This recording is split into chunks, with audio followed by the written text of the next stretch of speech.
1, 2, 3, 1, 2, and stop. To the side, 1, 2, 3, 1, 2, 3, 1, 2, 3, 1, 2, 3, 1, 2, 3, 1, 2, 3, 1, 2, 3, 1, 2, and stop. Okay, hands up, reach down, 1, 2, 3, to your right, to your left, center, inhale, exhale. Hands up, reach down, 1, 2, 3, to your right, 2, 3, to your left, 2, 3, center, inhale, exhale. Okay, hands up, reach down, 1, 2, 3, to your right, 2, 3, to your left, 2, 3, center, inhale, exhale. Okay, hands on your waist, circular movements, 1, 2, 3, 4, 5, 6, 7, 8, 9, 10, 1, 2. Reverse, 1, 2, it's Kim, I think, 3, 4, 5, 6, 7, 8, 9, 10, 1, 2. Center cross, knees, 1, 2, 3,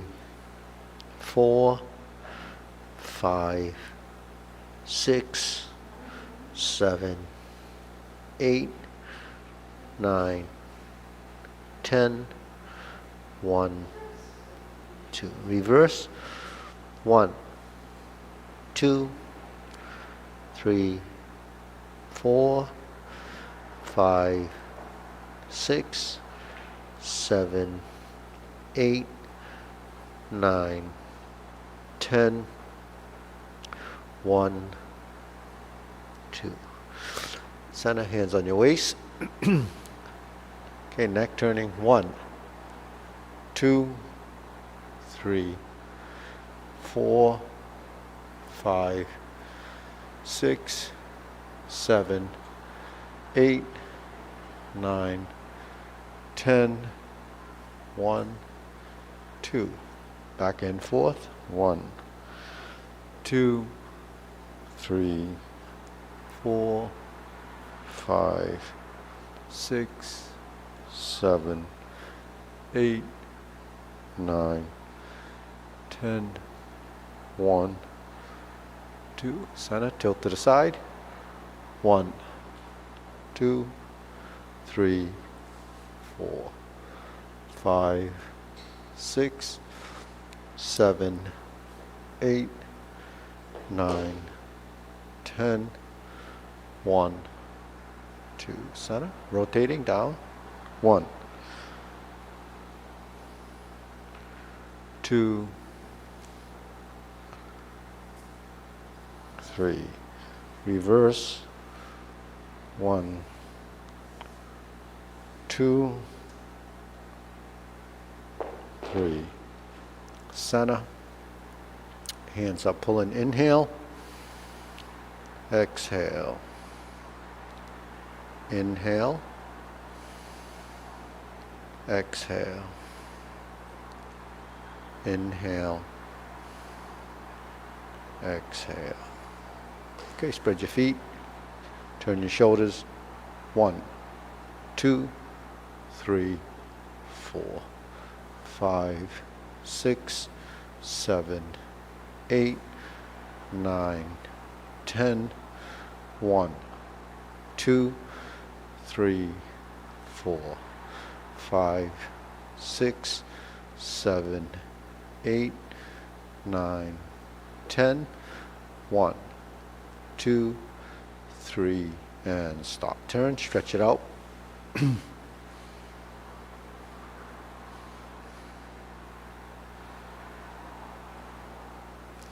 Switch.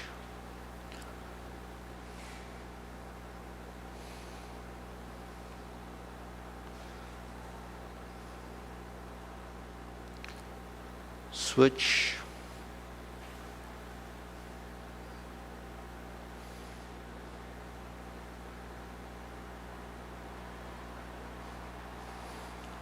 Switch.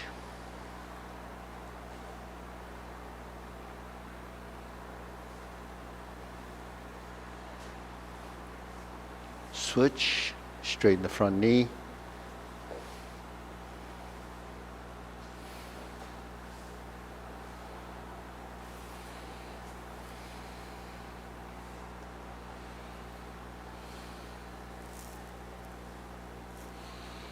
Switch.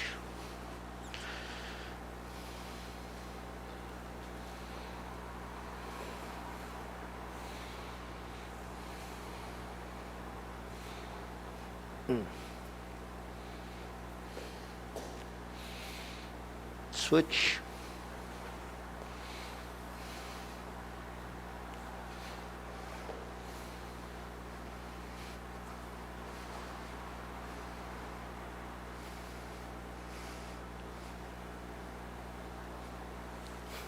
Switch.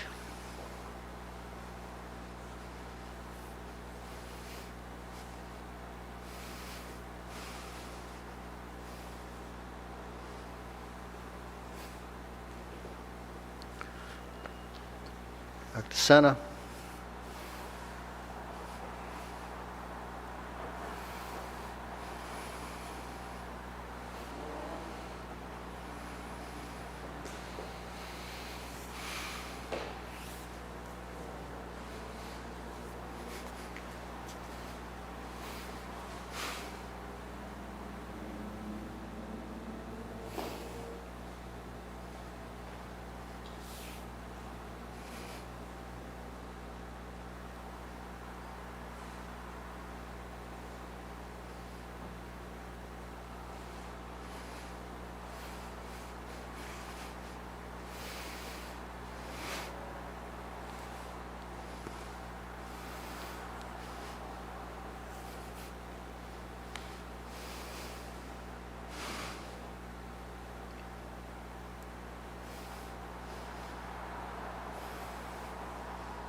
Okay, shake it out. Deep breathing. Inhale. Exhale. Inhale. Exhale. Inhale. Exhale. Okay, hands to your waist. Shoulder roll. Ready? 1, 2, 3, 4, 5, 6, 7, 8, 9, 10, 1, 2. Reverse. 1, 2, 3, 4, 5, 6, 7, 8, 9, 10. 1, and stop. Okay? Press, release, exhale, inhale.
And stop.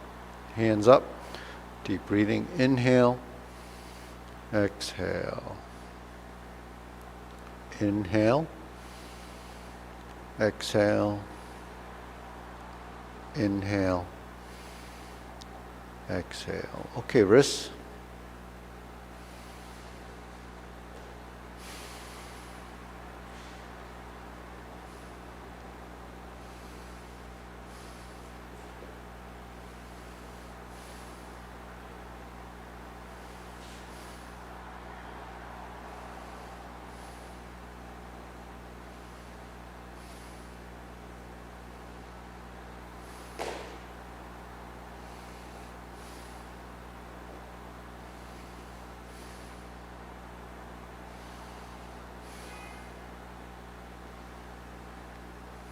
Reverse.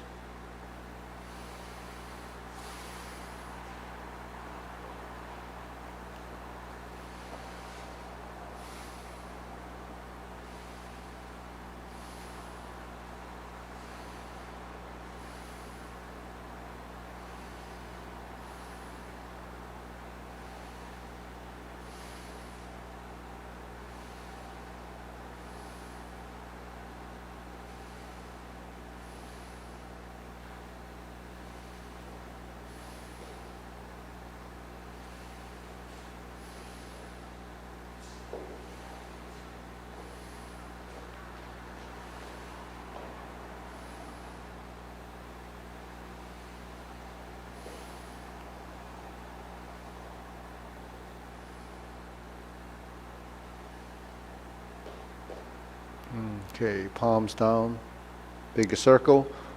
1, 2, 3. 1, 2, 3. 1, 2, 3. 1, 2, 3. 1, 2, 3. 1, 2, 3. 1, 2, 3. 1, 2, 3. 1, 2, 3. 1, 2, 3. 1, 2, and stop. Okay. Hands on your waist, side to sides. Kind of loosen up the hips from side to side.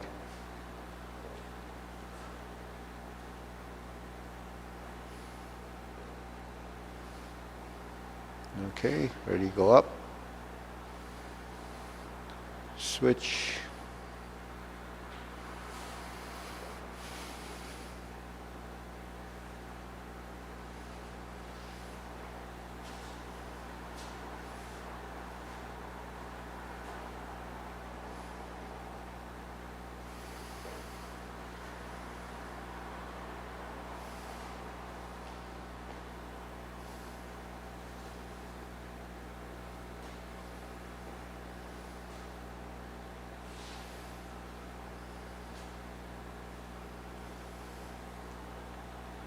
Okay, hold.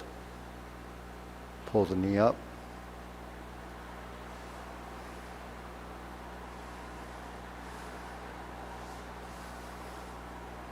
And switch.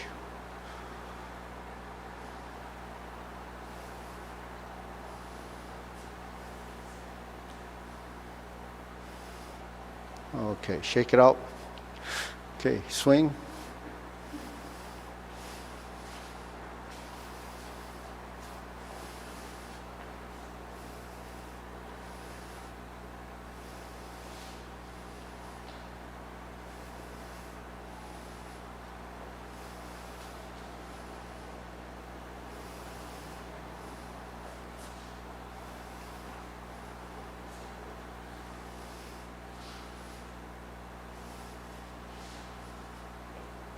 Switch.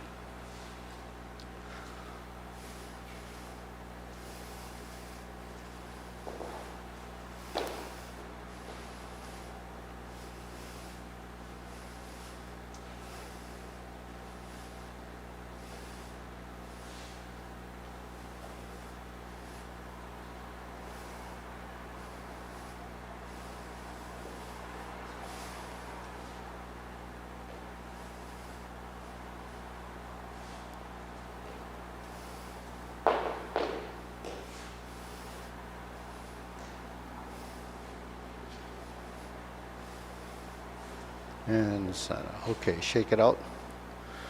Side to sides.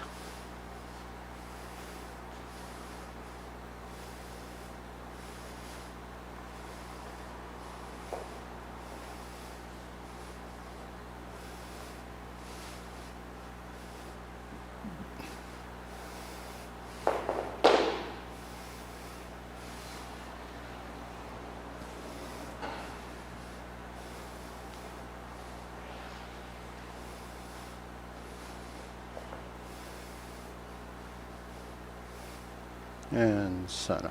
Switch.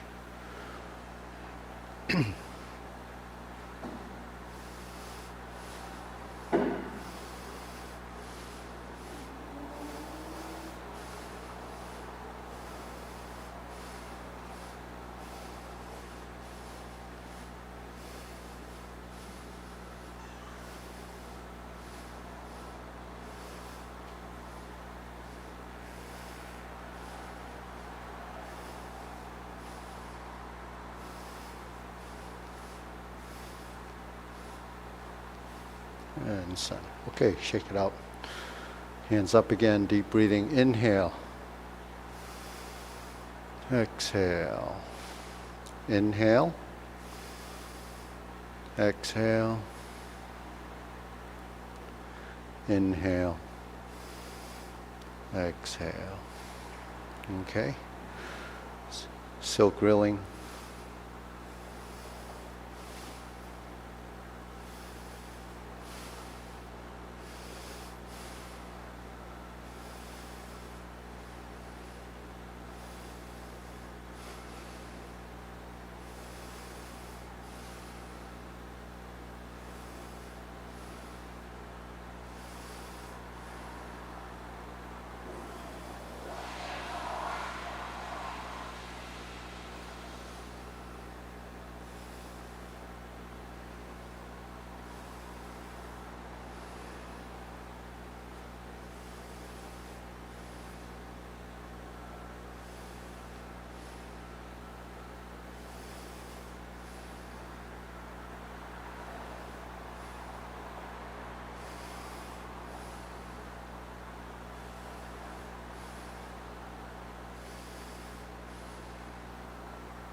Switch.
Okay, center, open and close.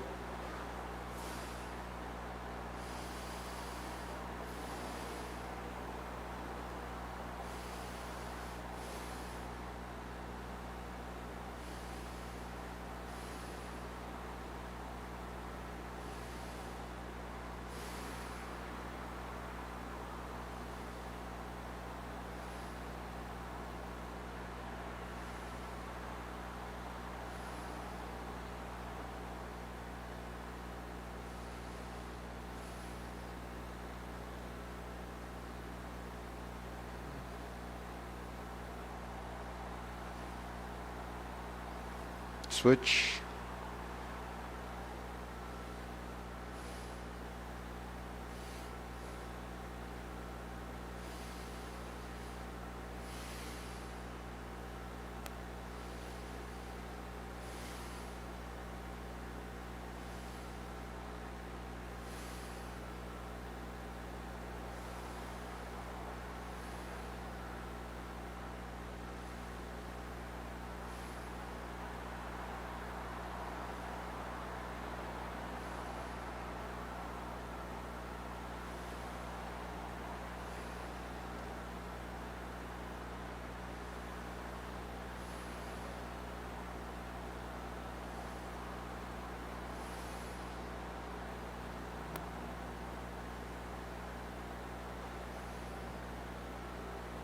Okay, center, preparation, circular movements.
Okay, low hoop.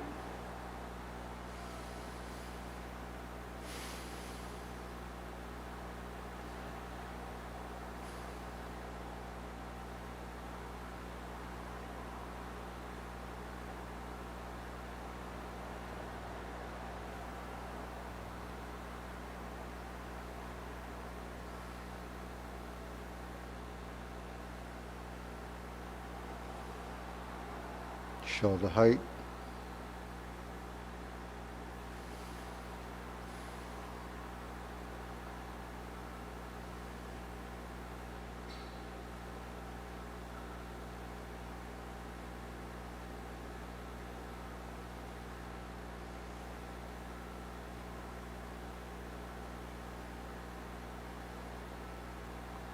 Elbows down.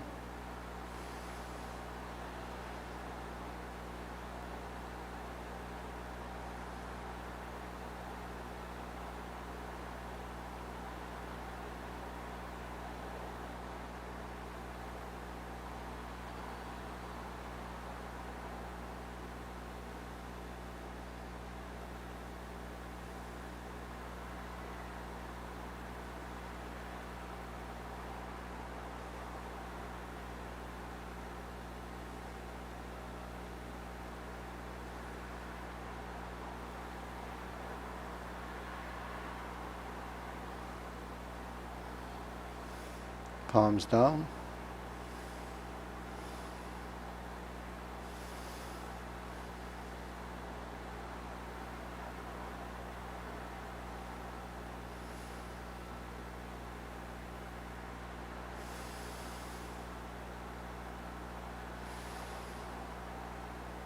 Extend.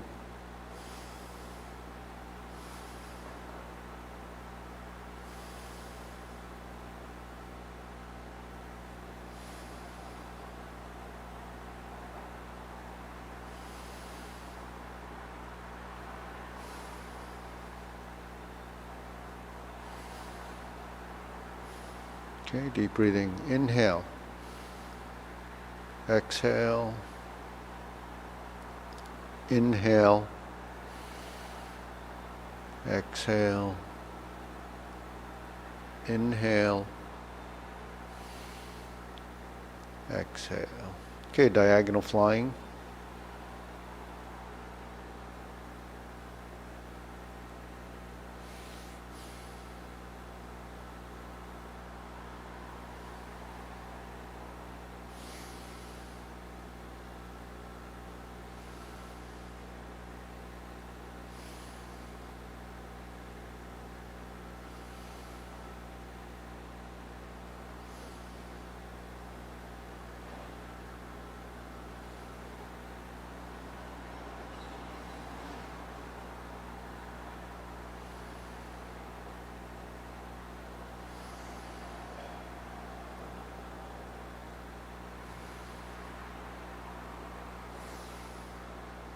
Okay, switch.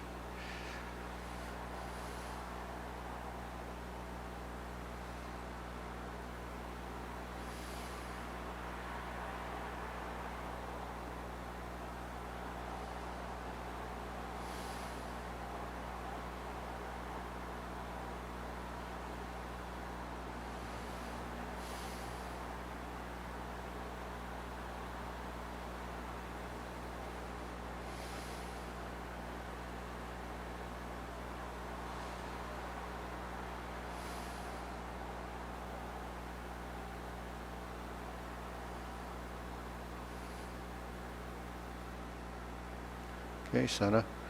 Cloud hands.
Okay, palms down.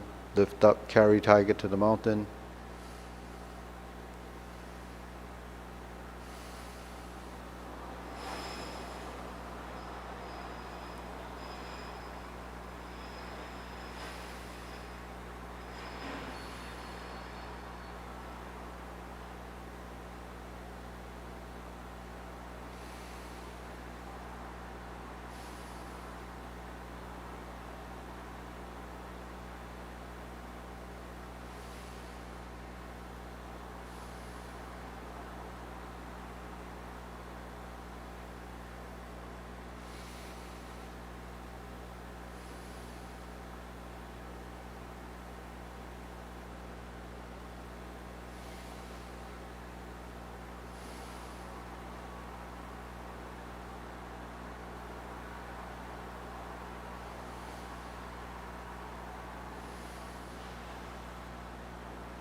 Okay, infinity sign.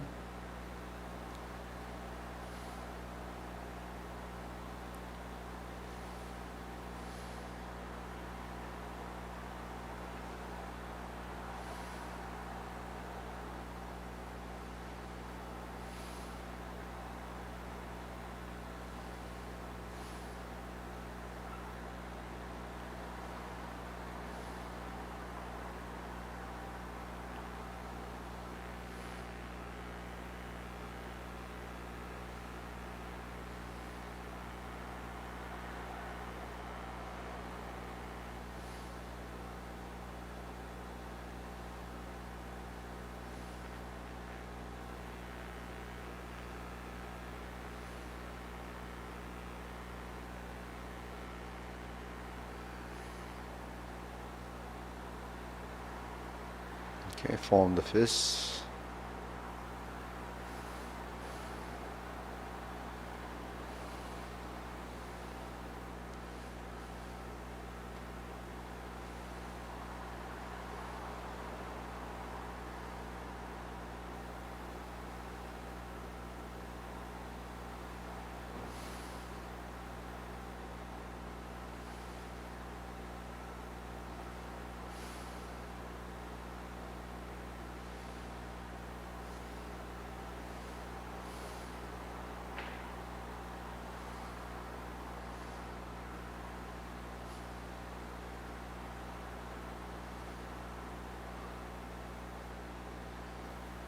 Okay, palms together, strum the lute.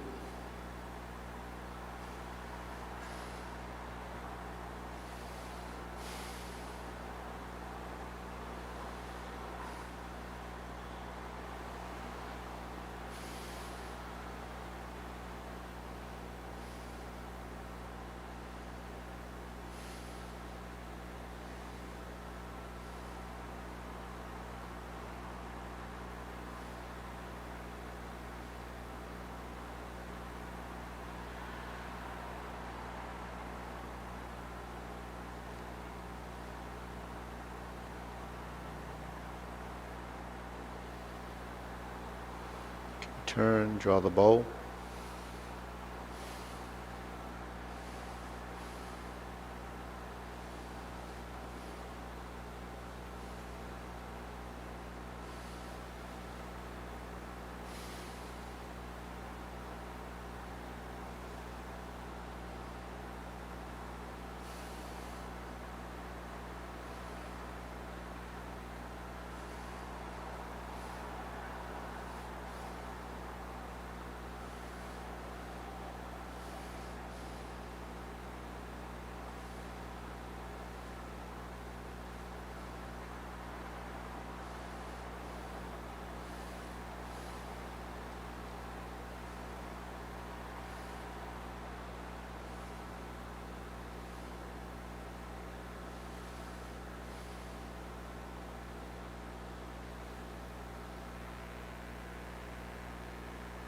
Okay, fan to the back.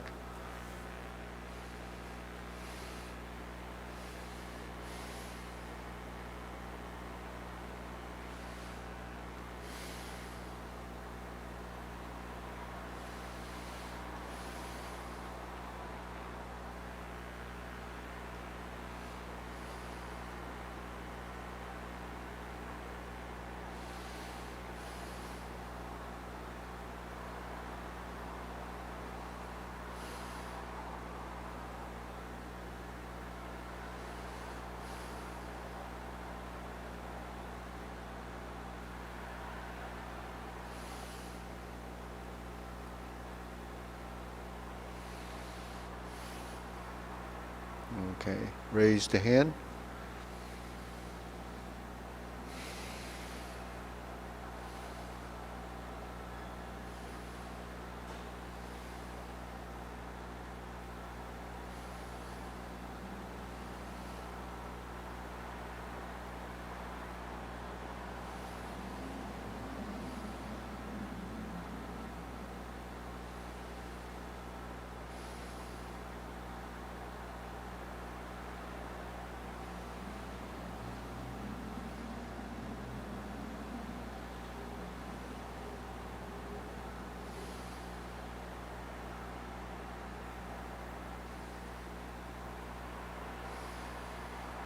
And okay, deep breathing. Inhale,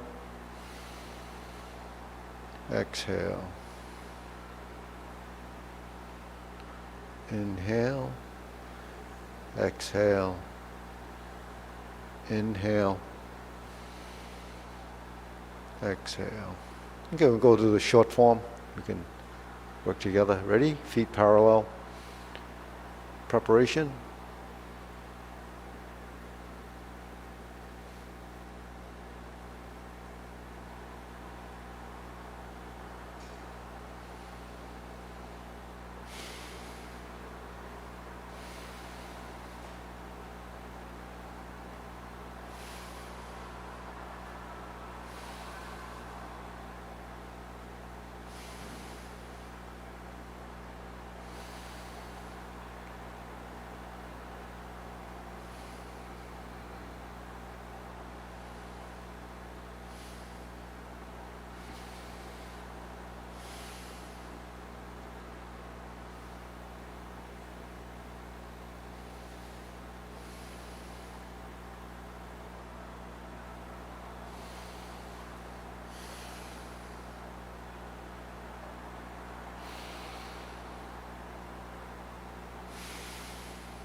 Okay, deep breathing. Inhale. Exhale. Inhale. Exhale. Inhale. Exhale. Okay, we can relax 2 seconds. What do we got? So this morning I worked on a drill actually for the geometry of position. And the geometry of position we know is always the triangle, the circle, the square, and and then the other is the directional movements, whether it's the palm or the fingertips up. So that's what makes up a posture. Usually it's the geometry of position, and it's a combination of those. Now, when we go through the forms in the beginning, we just memorize sequence. That's all we're doing. We really don't have much body awareness. We don't know much about geometry. All we know is the terms. But your body doesn't really know them. So especially for someone new, they have a lot of trouble figuring out what a posture is, and trying to decipher that, and then go through the process of memorizing a sequence and kind of fumbling it through for a couple of years until you kind of realize that there is something else to it other than sequence. So this drill that I did, and we've actually over the past month or so, we've done quite a few drills only within maybe a 3-foot square. Everything is pretty much stationary except for the shifting of weight. So we pull the heels together and we go like this. We create the parallel stance. So that's measuring the square foot position. When we pivot like this, we have 145 degree. We have 145 degree there. So either one of those can become a weight-bearing leg. And that takes us 90 degrees that way. When we go back to center, we're back to square, 45 there, bear the weight, and we're on this side. So all that is a 180 degree turn, breaking it up into 45 degree maneuver, just a maneuver passing through center. Now when we're here and we drop our elbows, we're in the triangle position. We have the hoop, we have the square, and we have the slanting down, which is a transition and a push forward, a pull down, and a thrust up. Okay, so those hand movements make up grasp the sparrow's tail. We go to the corner, 45 degrees. It's the same corners that your toes point in when you pull your heels together. So the geometry is actually throughout the body. Now if I turn 45 degrees like this, my center of my torso is actually facing and pointing 45 degrees. And I turn this way, I'm pointing 45 degrees. So that's how much the body actually can turn without, over forcing it or actually moving the hips. So you're just finding those positions. Now, if I turn like this, and I bring the hands across like I'm clapping, and then I go forward and back, and forward and back and thrust up, we essentially did the grasp the sparrow's tail sort of in pairs, in tandem sort of, right? And we pull the hands together, we go forward, we go back, we go forward, we go back, thrust forward, open to 45 degrees, turn back to center, palms together, 1, 2, 3, 4, 5, 6, 1, 2, 3, 4, 5, 6, 7, 8, 9, 10, 1, 2, 3, 4, 5, 6, 7, 8, 9, 10, 1, 2, 3, 4, 5, 6, 7, 8, 9, and 10. So we're back. So all it is taking your hand movements, the geometry of position, moving to one side, and then you start to integrate the forward, the backward, the right, the left turns. Now we don't have a lot of waist turning within the realm of those geometric shapes because we're doing them in pairs. So if we're doing them both at the same time, there's not a lot of twisting or turning. It's only when you do one-sided movements that it starts to go from right to left. So in other words, when we're in a horizontal position, when we start to go this way, then that creates a motion for brush knee, or it creates a motion going in a direction. Like even in cloud hands, you pass through, say, a horizontal position, and it becomes right and left. Because now your elbow is dictating direction. Because when you're in a circle position, it doesn't necessarily have a direction. It just has a shape. When we start to turn, like when we do the first exercise, then now you start to have a right and left side. So what does it mean to have a right and left side? It means that you have a dominant side, or a side that becomes the side of intent. So intent is an intention so the conscious intent, or the idea of moving in that direction. So the same in the triangle position, it's forward and back. But when we separate the hands, then we have right and left. Right? Then we have right and left because we're strumming the lute, or we're going from right to left, creating a direction of movement to create what is it? It's an action. So actions have functionality. When we start to define the action, then we have to tie it to what it's supposed to be doing. So regardless of what it's supposed to be doing, it's still an intent of motion, and the intent has to do with feeling and maybe pressure. You know, if you're pushing like this, you don't know how much force you need to go across, so you just do it gently. Now, if you were trying to move something, depending on how heavy the object is or how connected it is to whatever you're trying to move it to, it's really becomes a force thing. Now, you might not be strong enough to do that, so then it requires something else.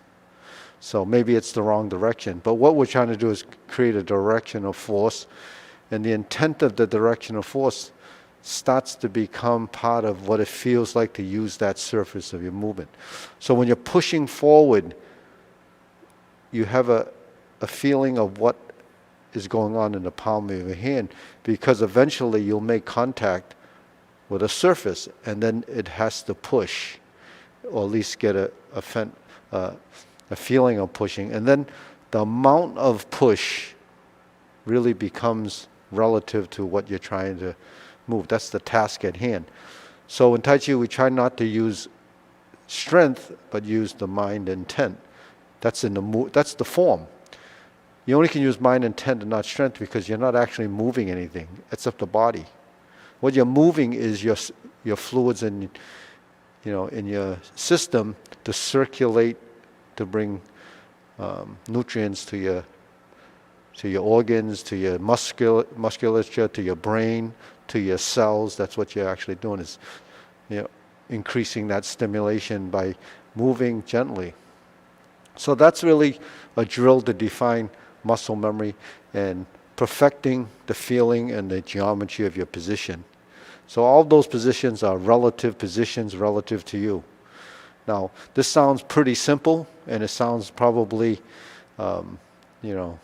something that you wouldn't do over time because it's so basic and so not very interesting, right? So it's not like doing a form.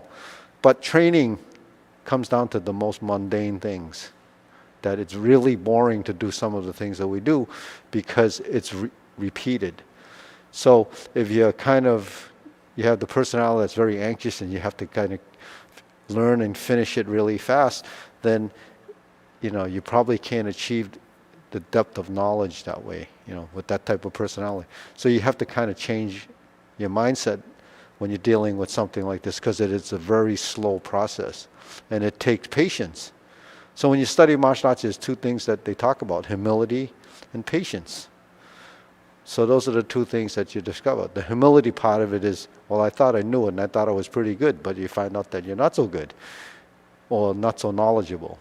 So that's part of it. And then, you know, the humility is, something that, and then the humbleness of being, going through that really teaches you a lesson that maybe it's not that easy to know something.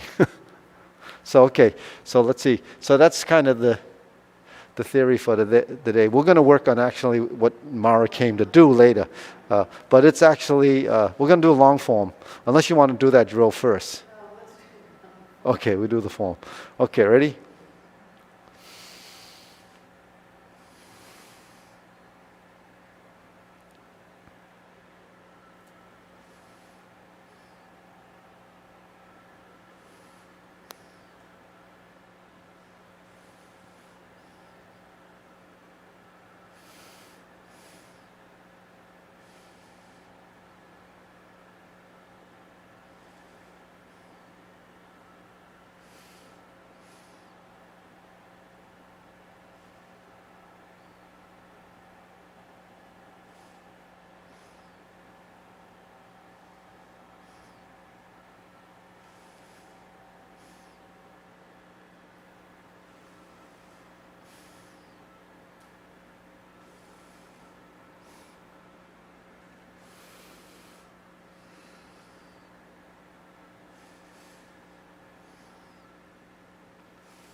Okay, deep breathing.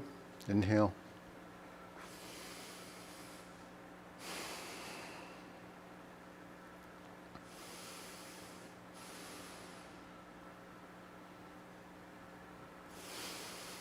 So what we did Saturday, and actually we did today, and was working on the lift for the golden cockroach stands on one leg. This is after the downward posture. So what we were practicing was the lifting the knee. So we cross the hands. So what we have to do is we take the step and it's like kicking up.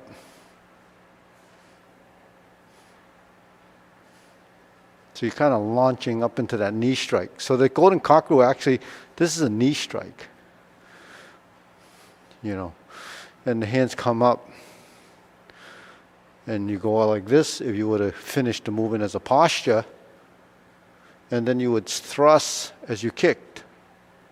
And then you would pull back as a defensive move. So you have both offensive, defensive. You have, and doing it a little bit faster gives you a chance to get your timing so you end up like this. So when you go up, then you pull up. Then you thrust, kick, and then pull back. So that gives you an idea that you have some, you know, sometimes when you go through it too slow, your body kind of builds some conflict in the motion because you start to tense up. So when you're free like that, let you lift. So it gives you a lift.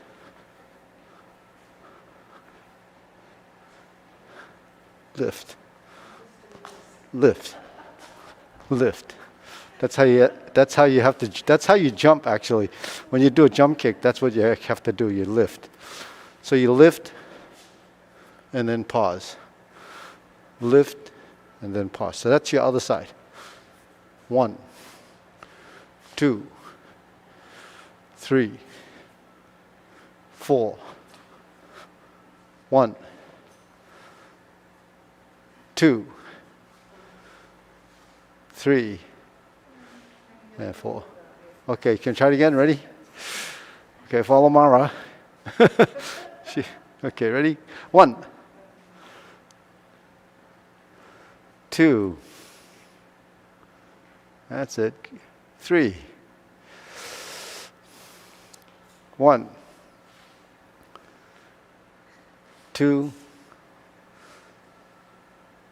and then 3. Do it again. Yeah. So you have an option. You can just do without the kick, just to do both sides, just like we go like this, just to get the leg whip. But if you throw the kick in, then you from here, because this and this becomes a twist. So, you know, in Tai Chi theoretically is a martial art. So the Tai Chi paradigm is purely wellness, health exercise and we don't really focus on the martial side of it because the martial side of it requires more time, more understanding. So we save that if you're interested in the long form, because the long form is traditionally a martial art. So one of the concepts they have is extreme slow, and extreme slowness creates extreme fastness, speed. So what's the theory behind that? Well, if you're tense or you're tight, you really can't respond quickly because you have to relax before you can.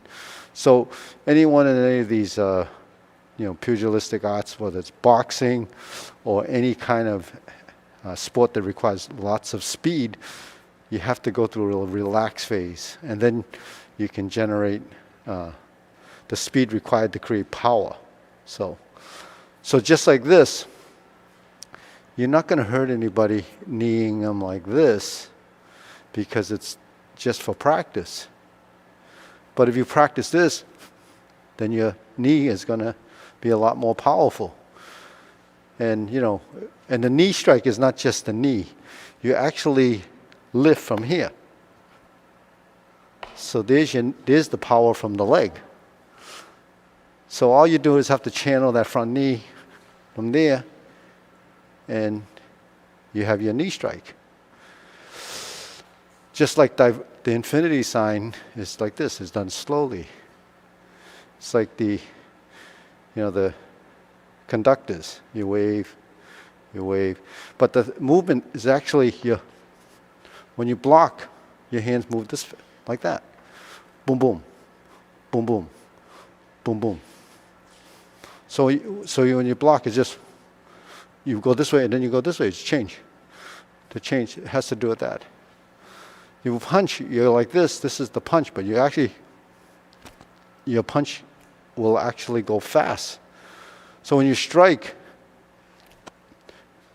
your force is coming from here, just like there. So you can generate power, in action, but it has to be relaxed. So that's what really we're striving for. Create the pattern, then the movement, and then you have your action. When we do golden cockroach stance on one leg, is the knee strike. When we're like this, your kick is actually going to be fast. The hands go like this, and the kick goes like that. So that's the action. So there is some speed associated with good movement, and it's almost effortless because all you're doing is just letting it go. The same with the hand. So that gives you an idea that we're not just running through the motions, we're actually creating some consciousness and intent in the movement, and there is some martial aspect to it. So see what Kim's doing there is focusing on the speed of the movement. Okay, but the thing is this, so the reason why I don't teach it like that is because that's what we're going to get. Not that it's terrible, but that's what people will focus on. So that's why I don't go there. Because if you go there, it's not going to be pretty. She was doing this, but it was like that. Yeah. Yes.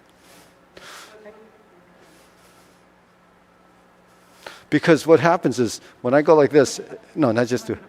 Yeah. See, you intercept here, and then you go that way, and you walk away, go that way. So you're capturing. The back fist is the same thing. Yeah. Yeah. So it's just a circle. Uh-huh. Oh. No, you have a mirror. So that's what we did was a couple of drills, because when you learn form, it's really for memory, and it's meditative. It is a active form of active meditation, and you go through the movements, and you do have that mind intent when you're going through it. And then when you take the form apart, you have to disassemble the form and then put it back together again. That's when you discover what's inside the form. So that's really another phase of your learning, but that's really I call it dosing. You have to take a movement and get a good dose of it, whether it's grasp the sparrow's tail, brush knee, all of these things.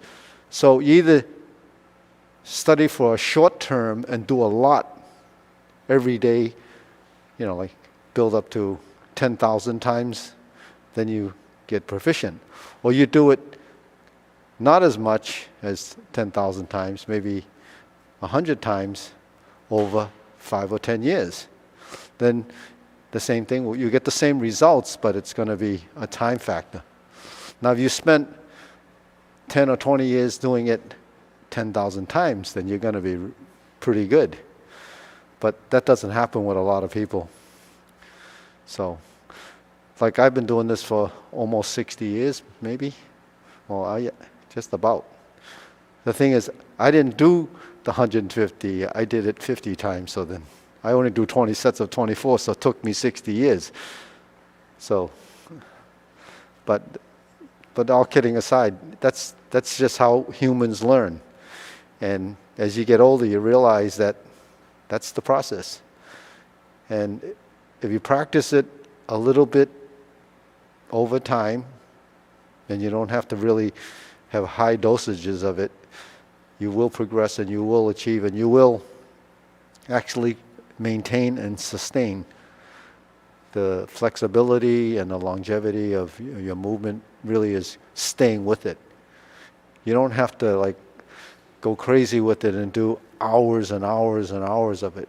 For me, lately, last 6 months, I've been doing hours and hours and hours of this.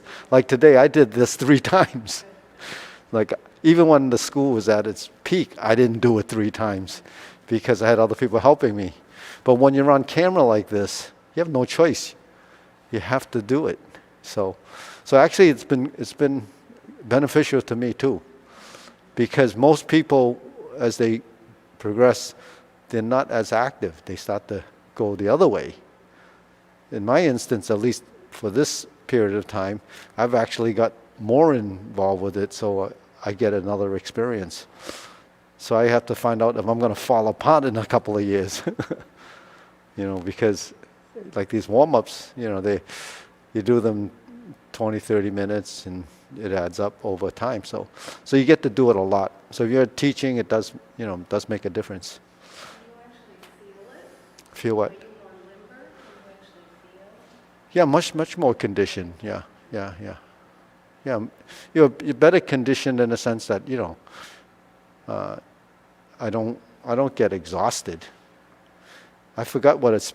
Well, I know what tired is, but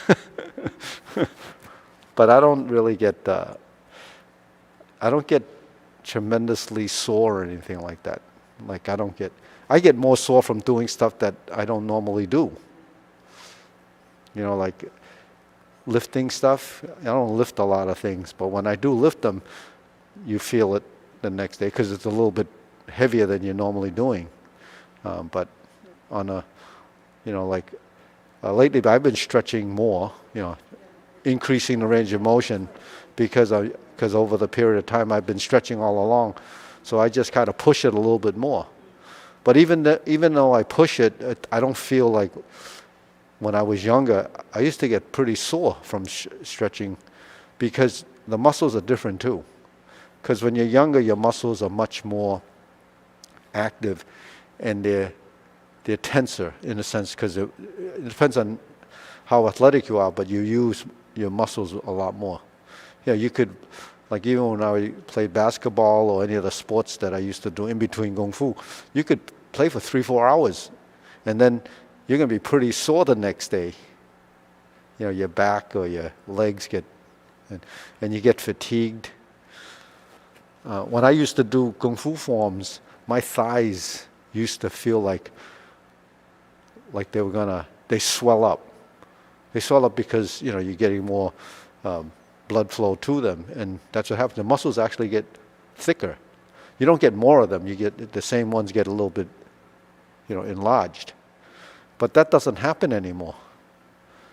Maybe because I don't have any muscles. No, but it's true. Your muscles will adapt. But I don't have those experiences. Like in the summertime, your feet swell, right? And in wintertime, things kind of contract because of the vessels. The vessels enlarge and your musculature expands, and all things. So your body does do all these crazy things. But that's adaptability, adapting. So this kind of thing actually helps strengthen these muscles. And when you strengthen those muscles and then all the twisting that we're doing. So I was saying this morning that we don't twist enough normally. For people that do this, you build toward the twisting. The twisting of the back, the twisting of your spine, the twisting of your forearms, the rotating of your shoulders, the turning of your hips, the twisting of your thighs, the ones go in and out, and your ankles and all that. We don't do that normally, in a modern society. We don't do that much. So your body, over a period of time, is going to tell you that it atrophied, even though you don't realize it. It becomes somewhat dysfunctional on the motor skill side because it loses the network of wiring that requires that's required to do that action, and it goes away. And I see it all the time. When I first started teaching at senior centers, I saw how hard it was for them to do just a waist rotation or a neck turn. They had a lot of trouble because the neck muscles kind of lost the ability to do that. And this isn't someone with an injury. It's just not being able to do it. And actually, in senior centers, there's more men that don't do it. And there's more women that do it, less men. And the men that come in that do it, that's sometimes pretty good, but some of them are really stiff. And that's because the lifestyle of the past generations, it's just like that. So anyways, on that note, we're signing out. It's about that time. Right, Arthur? Okay, everybody good? See you Saturday. And then we have a salute. See you Saturday. And maybe Sunday morning I'll be doing it. It's going to be cold. It's going to be around in the 40s. So bring some gloves if you need the earmuffs, You won't have to listen to me because I don't talk when we do it outside. All right.